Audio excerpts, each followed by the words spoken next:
तो disintegration constant की बात करते हैं। देखो डिसइंटीग्रेशन कांस्टेंट का सिंबल क्या होता है, लैम्डा। लैम्डा से इसको रिप्रेजेंट करते हैं।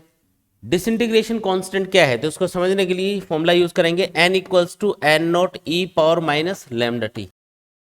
फॉर्मूला क्या बोल रहा है कि किसी भी सैंपल में आफ्टर टाइम t जो नंबर ऑफ एटम्स प्रेजेंट होंगे जिनका डिसइंटीग्रेशन होना बाकी होगा वो बराबर होगा n equals to N naught e power minus lambda t के। अगर मैं एक टाइम लेता हूं कि कुछ टाइम बाद में मैंने देखा वो टाइम कितना है, t equals to 1 upon lambda के बराबर है। इतने टाइम बाद में नंबर ऑफ एटम्स कितने प्रेजेंट है जो सैंपल में जिनका डीके होना भी बाकी है। मैंने एक टाइम ले लिया ऐसे ही, है ना। कितना टाइम लिया, मैंने टाइम लिया 1 अपॉन लैम्डा के बराबर। मैंने बोला कि 1 अपॉन लैम्डा टाइम के बाद में मैं चेक करता हूँ।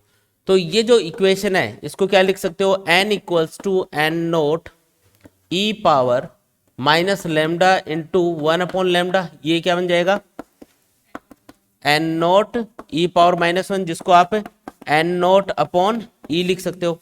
सही बात है क्या। अच्छा, यहाँ पे अब एक चीज ऑब्जर्व करो। हमने देखा कि जब मैंने टी की वैल्यू 1 अपॉन लैम्डा ली तो नंबर ऑफ एटम जिनका डिसइंटीग्रेशन होना बाकी है वो पहले जितने थे उसका 1 अपॉन ई टाइम्स हो गए हैं।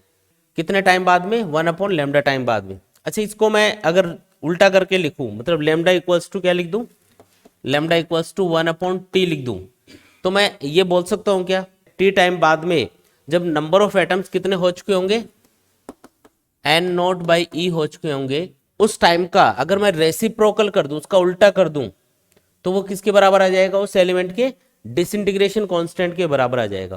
देखो दोबारा समझो इसको, मैंने क्या किया, ये इक्वेशन यूज करी और इसमें टी की वैल्यू 1 अपॉन लैम्डा पुट करके एन कैलकुलेट कर लिया। एन की वैल्यू आ रही है एन नोट बाई ई।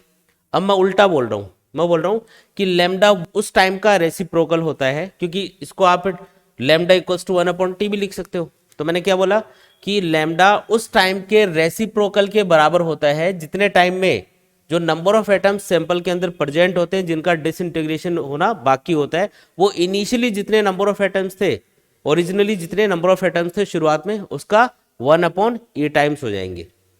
तो यहाँ पे लैम्डा को कैलकुलेट करने का तरीका क्या है, आप सिंपल एक काम करो, ये इक्वेशन यूज करो। इस इक्वेशन में क्या करो, टी की वैल्यू पुट कर दो 1 upon lambda. 1 upon lambda put करोगे, सॉल्व करने पे n equals to N naught by E आएगा, जिसका मतलब होगा कि नंबर ऑफ एटम जो अभी प्रेजेंट है सैंपल में जिनका डिसइंटीग्रेशन होना बाकी है वो कितने हैं, वो एन नॉट अपॉन ई के बराबर है, या फिर ऐसा बोल दो 1 upon e times of n naught के बराबर है।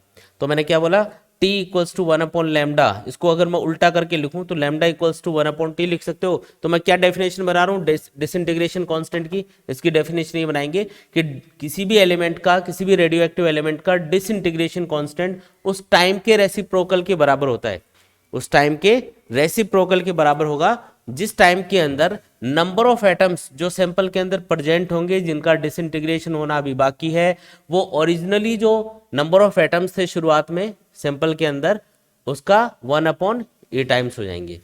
उसी टाइम के रेसिप्रोकल को हम क्या बोलते हैं, उस एलिमेंट का डिसइंटीग्रेशन कांस्टेंट बोलते हैं। कैलकुलेट कर लेंगे ऐसे, ठीक है, बिल्कुल आसान है। आपको करना क्या होता है कि एक सैंपल लेना होता है, फिर उसका डिसइंटीग्रेशन होता रहता है, होता रहता है। जैसे आप सैंपल लोगे, आप जो स्टॉप वॉच है उसको चालू कर दोगे कि अब टाइम बीतना चालू हो गया। अब ऑब्जर्व करते रहोगे कि कब उस सैंपल के अंदर नंबर ऑफ एटम्स कितने हो गए, पहले के 1 अपॉन ई टाइम्स हो गए। उस टाइम पे आपने घड़ी को रोक दिया, आपने वो टाइम देखा, वो आया समझ करो 10 घंटे, तो 10 घंटे का जो रेसिप्रोकल होगा, 10 आवर्स का जो उल्टा होगा, वही क्या होगा, उस एलिमेंट का डिसइंटीग्रेशन कांस्टेंट होगा। आया समझ में।